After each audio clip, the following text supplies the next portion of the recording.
Subscribe करें मेरे YouTube channel को और बेल आइकन को प्रेस करें सबसे पहले नोटिफिकेशन पाने के लिए। दोस्तों, मैं आज आपको पॉलीमर नाम का जो एक चैप्टर है पॉलीटेक्निक में, उस चैप्टर से रिलेटेड मैं आपको इस वीडियो में 100 के आसपास मैं आपको क्वेश्चन करा दूंगा। और इस वीडियो में ही एक दो ऐसे क्वेश्चन रहेंगे जो औषधि से रिलेटेड रहेंगे, जो किसी न किसी पॉलीटेक्निक में पूछे गए हैं। ठीक है, तो आप वीडियो को बिल्कुल स्किप ना करें और अंत तक देखते रहें ताकि आपके एक भी क्वेश्चन पॉलीटेक्निक एग्ज़ाम में ना छूटे। तो चलिए शुरू करते हैं इस वीडियो को। ठीक है, तो हीरा एक उदाहरण है। देखिए हीरा क्या है, एक उदाहरण है विद्युत संयोजी ठोस का, सहसंयोजी ठोस का, हाइड्रोजन बंध बनाने वाले ठोस का, या ये सभी। क्या आप बोल सकते हैं कि क्या है आंसर इसका सटीक? तो जैसा कि आप यहाँ पे देख पा रहे होंगे, हीरा एक उदाहरण है सहसंयोजी ठोस का। ठीक है, चलिए अगला देखते हैं पॉइंट। सल्फर डाइऑक्साइड का जलीय विलयन कैसा होता है?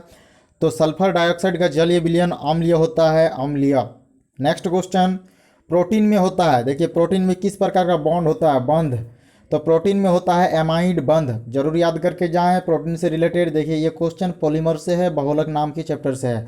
प्रोटीन में कैसा बॉन्ड होता है? तो एमाइड बंध होता है। और एक मैं आपको दूसरा बताने वाला हूँ कि प्रोटीन, देखिए जो प्रोटीन होता है उसका स्ट्रक्चर कैसा होता है, तो इसको आप बिल्कुल कंफ्यूज ना करें। प्रोटीन का स्ट्रक्चर हेलिक्स होता है। ठीक है, हेलिक्स जैसा है, इस प्रकार से इसका स्ट्रक्चर होता है प्रोटीन का, इस तरीके से। ठीक है, तो प्रोटीन का स्ट्रक्चर कैसा होता है? तो हेलिक्स होता है। और प्रोटीन में जो बॉन्ड मिलता है उसको एमाइड बॉन्ड हम लोग कहते हैं। अगला क्वेश्चन देखते हैं। ये क्वेश्चन पॉलीटेक्निक एग्जाम के लिए सुपर क्वेश्चन है।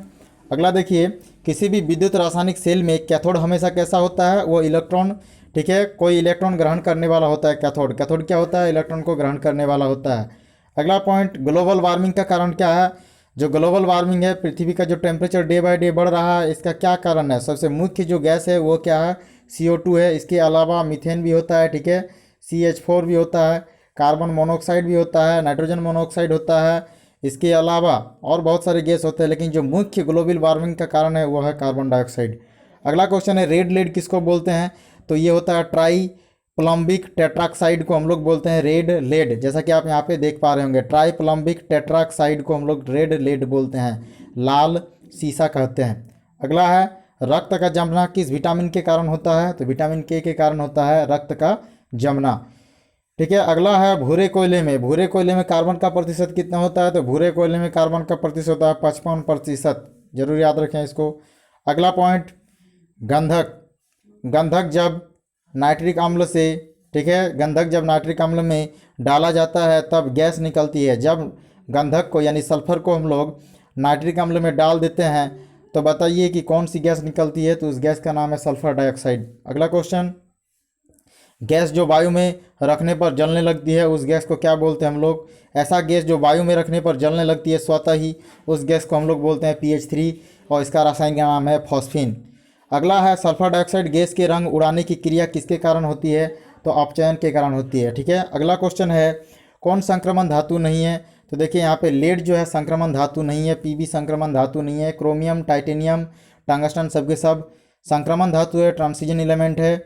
और कौन सा?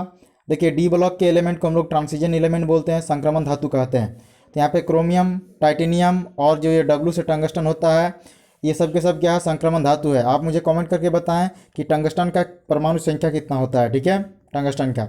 अगला है, कॉपर धातु का रंग कैसा होता है? तो कॉपर धातु का रंग होता है लाल भूरा होता है। ठीक है, लोहे का सबसे शुद्धतम रूप कौन सा है? तो लोहे का सबसे शुद्धतम रूप है पिटवा लोहा। जैसा कि आप लोग जानते होंगे कि लोहा विभिन्न प्रकार का होता है। ठीक है, और लोहा जैसे कि पिटवा लोहा, धलवा लोहा, इसके अलावा भी बहुत सारा लोहा होता है। ठीक है, स्टेनलेस। तो लोहे का शुद्धतम रूप क्या है? तो पिटवा लोहा। देखिए पिटवा यानी प्योर। देखिए शुद्धतम को हम लोग इंग्लिश में क्या बोलते हैं? प्योर बोलते हैं। तो प्योर पिटवा एक जैसा शब्द सुनने को मिलेगा। तो लोहे का शुद्धतम रूप पिटवा लोहा, जरूर याद करके जाएं। बॉक्साइट, देखिए बॉक्साइट एक अयस्क है, इससे एल्यूमिनियम प्राप्त किया जाता है और इसका एग्जाम में रासायनिक सूत्र लिखने के लिए पूछा जाता है। तो देखिए Al2O3 2H2O। देखिए एग्जाम में कन्फ्यूज आपको कर देगा, Al2 नहीं, यहाँ पे 3 कर देगा, O4 कर देगा और 2H2 रहेगा। तो ज़रूर याद करके जाएं कि बॉक्साइट में जल के 2 अणु होते हैं। ठीक है, अगला पॉइंट देखिए, जो N2O होता है, ठीक है, N2O जिसको हम लोग लाफिंग गैस बोलते हैं, ये क्या है, उदासीन ऑक्साइड है, ठीक है, ना ही अम्लीय है ना ही क्षारकीय है, ये क्या है, उदासीन ऑक्साइड है। सबके सबसे हल्की अधातु कौन सा है, हाइड्रोजन है। नेक्स्ट क्वेश्चन, जंग एक मिश्रण होता है, क्या आप बोल पाएंगे जंग किसका मिश्रण होता है, ठीक है, जंग किसका मिश्रण होता है, तो जंग देखिए, जंग होता है हेमाटाइट और FeOH2 का, ठीक है, FeOH2 का, FeOH2 का क्या होता है, मिश्रण होता है। Fe2O3 और FeOH2 का क्या होता है, जंग एक मिश्रण होता है। ये क्वेश्चन आया हुआ है, ठीक है। ये सारे क्वेश्चन किसी न किसी पॉलिटेक्निक बोर्ड में आया हुआ क्वेश्चन है, इसलिए आप एक भी क्वेश्चन को मिस ना करें और लास्ट तक वीडियो को देखते रहें, ठीक है। कौन सी गैस को ग्रीन हाउस नहीं कहा जाता, देखिए यहाँ पे बहुत सारा गैस है, कार्बन डाइऑक्साइड, नाइट्रोजन, मीथेन और ओजोन। इनमें से कौन सा गैस को ग्रीन हाउस गैस नहीं कहा जाता है, तो नाइट्रोजन को नहीं कहा जाता। नेक्स्ट क्वेश्चन है, दो इलेक्ट्रॉन परमाणु में सहसंयोजक बंध निम्नलिखित में से किसके कारण बनता है, तो देखिए ऑप्शन में बहुत सारा लिखा रहेगा, इलेक्ट्रॉन के स्थानांतरण के द्वारा, इलेक्ट्रॉन के साझेदारी के द्वारा, इलेक्ट्रॉन के गति के द्वारा, लेकिन आपको जो वहाँ पे एग्जाम में जो ऑप्शन सही करके आना है वो रहेगा इलेक्ट्रॉन की साझेदारी के द्वारा। दो इलेक्ट्रॉन, ठीक है, दो इलेक्ट्रॉन के द्वारा जो बॉन्ड बनता है उसको हम लोग सहसंयोजक बंध कहते हैं, ठीक है। निम्नलिखित में से किसके कारण होता है, तो इलेक्ट्रॉन की साझेदारी के द्वारा। इलेक्ट्रॉन ट्रांसफर नहीं करता है, इलेक्ट्रॉन का साझेदारी होता है यहाँ। अगला है, देखिए यहाँ क्वेश्चन थोड़ा कटा हुआ है, तो क्वेश्चन यहाँ पे था प्राकृतिक रबड़ क्या है, पॉलीएमाइड है, पॉलीआइसोप्रीन है, पॉलीसैकेराइड है। तो जरूर यहाँ से याद करके जाएं, जो प्राकृतिक रबड़ होता है, नेचुरल रबड़, वो क्या है, पॉलीआइसोप्रीन है। ये भी question one of the most important question in exam point of view, ठीक है। तो इस क्वेश्चन को भी करना चाहिए। सबसे भारी कण कौन सा है, तो सबसे भारी कण है न्यूट्रॉन। ऑप्शन रहेगा आपके एग्जाम में, सबसे भारी कण कौन सा है, इलेक्ट्रॉन, प्रोटॉन, न्यूट्रॉन, तो सबसे भारी कण है न्यूट्रॉन। क्वांटम सिद्धांत को किसने दिया, तो प्लांक ने दिया, ठीक है, प्लांक ने दिया। आग बुझाने के लिए सोडियम कार्बोनेट, ठीक है, और कार्बन टेट्राक्लोराइड का प्रयोग किया जाता है। जरूर इसको याद करके जाएं कि आग बुझाने के लिए किसका प्रयोग करते हैं, तो सोडियम कार्बोनेट का और कार्बन टेट्राक्लोराइड का, ठीक है। कार्बन टेट्राक्लोराइड का सूत्र होता है CCl4, ठीक है, जैसा कि आप यहाँ पे स्क्रीन पे देख पा रहे होंगे। CCl4 होता है कार्बन टेट्राक्लोराइड का सूत्र। और Na2CO3 का भी, यानी सोडियम कार्बोनेट का भी यूज हम लोग करते हैं आग बुझाने के लिए। नेक्स्ट क्वेश्चन है यहाँ, कैल्शियम कार्बाइड पर जल की अभिक्रिया से बनने वाली गैस कौन सी है, तो वो है एसिटिलीन। फल को पकाने के लिए भी एसिटिलीन का यूज किया जाता है। नेक्स्ट क्वेश्चन है, धातुओं में चमक इलेक्ट्रॉन मुक्त होने के कारण होती है। धातुओं में चमक किसके कारण होती है, ये क्वेश्चन आया हुआ है, ठीक है। धातुओं में चमक किसके कारण होती है, तो इलेक्ट्रॉन मुक्त होने के कारण होती है। ये कंसेप्चुअल क्वेश्चन है, ठीक है, ये क्वेश्चन आए हुए हैं। मैंने बहुत सारा ऑप्शन को नहीं लिखा हुआ यहाँ पे, ठीक है, ऑप्शन अगर लिखते तो और वीडियो मेरा काफ़ी लंबा हो जाता। तो चलिए अगला देखते हैं, जब बर्फ़ गलकर पानी में परिवर्तित होती है तब एंट्रोपी क्या होती है, तो एंट्रोपी होती है, बढ़ जाती है, ठीक है। जब बर्फ़ गलकर पानी में परिवर्तित हो जाती है तो एंट्रोपी बढ़ जाती है, ठीक है। और E=mc², ये आइंस्टाइन ने एक बहुत विश्वविख्यात इक्वेशन दिया था, E=mc²। तो आप मुझे कमेंट करके बताएं कि E=mc² जो ये समीकरण दिया था आइंस्टाइन ने, यह समीकरण आइंस्टाइन ने जो दिया, और आइंस्टाइन को इस समीकरण को देने के बाद किस साल नोबेल प्राइज़ मिला, इसको कमेंट करके मुझे ज़रूर बताएं, क्योंकि ये क्वेश्चन आया हुआ है, ठीक है। मैं आपके कमेंट का वेट करूँगा। चलिए अगला है, कैल्शियम ठंडे जल के साथ अभिक्रिया करके H2 गैस उत्पन्न करती है।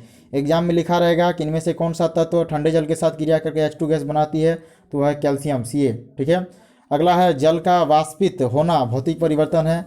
एग्जाम में लिखा रहेगा कि जल का वाष्पित होना कौन सा परिवर्तन है, तो जल का वाष्पित होना भौतिक परिवर्तन है, ठीक है। नेक्स्ट क्वेश्चन देखते हैं, चलिए नेक्स्ट क्वेश्चन है यहाँ बहुत ही इंपॉर्टेंट क्वेश्चन, ठीक है।